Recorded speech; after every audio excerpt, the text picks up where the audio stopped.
IPL 2024 సీజన్లో Rajasthan Royals అనుకున్న ఫలితాలు రాబట్టాలనుకుంటే కెప్టెన్ను మార్చాలని భారత మాజీ బౌలర్ శ్రీశాంత్ అన్నాడు. సంజు శాంసన్కు నిలకడలేదని, అతన్ని సారథ్య బాధ్యతల నుంచి తప్పించాలని సూచించాడు. రాయల్స్కు రోహిత్ శర్మ వంటి అనుభవజ్ఞుడైన నాయకుడి అవసరముందని అభిప్రాయపడ్డాడు. కాగా కేరళ వికెట్ కీపర్ సంజు శాంసన్ 2021 నుంచి రాజస్థాన్ రాయల్స్ సారథిగా పగ్గాలు చేపట్టిన విషయం తెలిసిందే. గత 3 ఎడిషన్లలో మొత్తంగా 45 మ్యాచ్లకు కెప్టెన్గా వ్యవహరించిన ఈ టీమిండియా బ్యాటర్ 22 మ్యాచ్లు గెలిచాడు. గత ఏడాది సంజు నాయకత్వంలోనే దాదాపు 14 ఏళ్ల తర్వాత రాయల్స్ తొలిసారి ఫైనల్ చేరింది. అయితే తాజా ఎడిషన్లో మాత్రం ప్లే ఆఫ్స్ చేరడంలోనూ విఫలమైంది.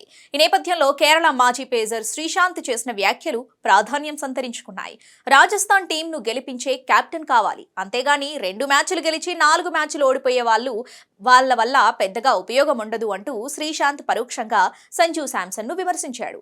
అమావాస్య పున్నానికోసారి ఆడే వాళ్లను కెప్టెన్ గా ఉంచితే ఫలితం ఉండదని ఘాటు వ్యాఖ్యలు చేశాడు. ఇదిలా ఉంటే రాయల్స్ కు ఆడిన సమయంలోనే శ్రీశాంత్ మీద ఫిక్సింగ్ ఆరోపణలు వచ్చిన విషయం తెలిసిందే.